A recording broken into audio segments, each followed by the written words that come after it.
Ora, a psicóloga está aconselhando o mesmo conselho que ela deu para a avó, se adaptar. Não acho, sinceramente, que a psicóloga pensou nisso. Eu acho que ela não percebeu isso, talvez. Navegando pela internet, de vez em quando a gente encontra algumas pessoas relatando fragmentos, né, recortes de sessões que elas tiveram, seja com terapeuta, psicoterapeuta, psicólogo, analista, delas. E a proposta aqui é trazer esses fragmentos que as pessoas publicaram para todo mundo da internet ver e fazer alguns comentários a partir da perspectiva da psicanálise lacaniana. Com qual objetivo? Criticar os outros colegas? Não. Dar uma dica de tratamento para a pessoa que postou? Também não. Simplesmente aproveitar isso para a gente se aprofundar e estudar mais sobre psicanálise. E então eu trouxe aqui um depoimento, né, um recorte que foi postado lá no Twitter e que a gente vai fazer comentários a respeito. Mas antes, quero te convidar, é claro, para se inscrever aqui no canal, deixar a sua avaliação, clicar aí no sininho e também seus comentários. Se você quiser deixar o seu depoimento para ser analisado aqui, pode deixar. E aí você me diz se eu posso publicar quem postou, quem não postou, beleza? E também me siga nas outras redes sociais. Você vai perceber que eu vou sublinhar algumas palavras ou algumas expressões inteiras. Por quê? Porque me parecem que são alguns potenciais significantes que poderiam ser destacados ali se tivesse um analista ou uma analista lacaniana atendendo essa pessoa. Destacados na possibilidade de fazerem sentido na rede de significantes que aquela pessoa está trazendo, aquele paciente ou aquela paciente. E eu vou pausando e fazendo os comentários já. Não vou ler tudo e depois comentar, vou pausando. Esses dias, estava na terapia e contei sobre uma conversa que tive com minha avó logo antes dela falecer. Isso é importante, ó. Essa conversa foi um pouco antes dela perder essa avó, que parece que ela gostava muito. Ela, a avó, me disse que estava cansada de viver em um corpo que não acompanhava sua cabeça. Ela tinha 79 e queria o mundo. Viajar, ser independente, dirigir o próprio carro, sair para passear com sua cachorra, ter controle dos próprios pés e mãos, andar na orla, nadar na praia, viver. E quando ela olhava para o seu futuro, não via nada disso. Ela tinha tido um AVC anos atrás, quebrado a coluna, mais recentemente um edema pulmonar e carregava uma pressão alta crônica. Mas a mente? A mente estava anos-luz. Ou seja, parece que havia uma desconexão aqui entre mente e corpo. O corpo estava longe da mente, já que a mente estava anos-luz do corpo. Naquela época, falei para ela que a gente precisava aprender a se adaptar. Esse é o grande significante aqui desse relato. Adaptar. Para começar, a adaptação faz parte do discurso da psicologia. Não faz da psicanálise. A gente precisava aprender a se adaptar à nossa realidade. Que ela poderia realizar seus desejos, mas de forma adaptada. Nem vou entrar aqui no que significa desejo para psicanálise, porque não é esse sentido que com certeza essa pessoa está usando. Mas, de novo, adaptada. E a pergunta que poderia ser feita aqui é: adaptada em qual sentido? Mas, para minha avó, aquilo não fazia sentido. E você vai perceber que nem para paciente, esse negócio de adaptar os desejos. E isso a deixava irada. E vai deixar a paciente também. Ou seja, parece que vai acontecer, você vai perceber uma identificação da paciente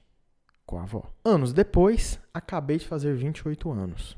Estou sentada em uma cadeira fazendo análise. Primeiro, ela começa falando que está fazendo terapia. Agora ela fala que está fazendo análise. Será que está fazendo análise mesmo? Será que tem ali um analista lacaniano sustentando o discurso do analista, como Lacan ensinou? Fazendo análise online pelo computador e conto à minha terapeuta que achei que demoraria um pouco para entender minha avó. Encontrar sentido. E por que será que ela achou que ia demorar? Por causa da idade? Não sei. Quando as pessoas me perguntam como eu estou hoje, eu lembro dela, da nossa conversa e da sua raiva incompreendida por mim.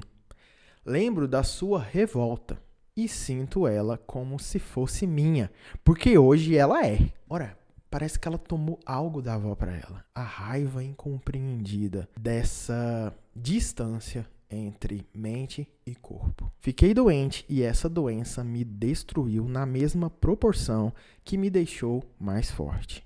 Tirou partes de mim da mesma forma que me deu outras novas. Que partes que foram tiradas e quais são essas novas? E será que são novas mesmo? Ou são antigas? Ou são da avó? Fez com que eu sentisse tanta raiva do meu corpo. Olha o objeto da raiva aqui, o alvo da raiva, o corpo. Que até senti que ele não era mais parte de mim. É interessante que quando ela tem essa mesma raiva incompreendida da avó pelo corpo, ela se aproxima da avó. A avó continua fazendo parte dela. E será que essa raiva é do corpo mesmo? Ou essa raiva está com essa meta desviada, deslocada para outra coisa? A raiva era de X, mas como não pode sentir raiva de X, então ela sente raiva do corpo. Perguntas. Afinal, estou lutando eternamente contra quem eu fui. Aqui tem uma coisa, hein? Primeiro, uma pergunta simples. E quem você foi? Daria espaço para ela falar sobre isso, né? Mas olha, lutando eternamente. Luto. Duas expressões. Primeiro, de lutar. Dar porrada. Guerrear. Ir atrás. Correr. Se esforçar. Mas existe outra palavra que parece com essa. Luto. Estar de luto. Lutando eternamente. Um luto eterno. Tem até um livro muito legal que eu tô lendo do Christian Dunker. Lutos finitos e infinitos. Aí vem a intervenção da terapeuta ou analista, não sei. Existe uma diferença entre o desejo da alma e o desejo do corpo. O Descartes concordaria com você, colega. Agora vem, ó, ela vai dar um conselho para a paciente. Você precisa acolher o que seu corpo consegue fazer e pedir para a sua alma ter paciência. Minha terapeuta disse. Muito bonito, muito bonito. Quase junguiano o negócio. Que eu adoro o Jung, falando de passagem aqui. Ora, a psicóloga está aconselhando o mesmo conselho que ela deu para a avó se adaptar. Não acho, sinceramente, que a psicóloga pensou nisso. Eu acho que ela não percebeu isso, talvez. E esse conselho que a psicóloga dá, ou analista, sei lá, de onde ela tirou isso? Da própria experiência de vida dela? De pesquisa científica? De onde ela tirou isso? O que eu quero falar com isso é, na psicanálise, assim, dessa vertente lacaniana, se você tira isso da sua própria experiência ou da própria ciência, você está atuando dentro de um discurso do mestre. Aquele que sabe. Aquele que vai te falar o que fazer e como fazer. E a psicanálise faz uma aposta diferente, de que o paciente consegue encontrar ele mesmo um caminho, uma saída. Não estou criticando a atuação aqui, porque sei lá a abordagem que essa colega segue.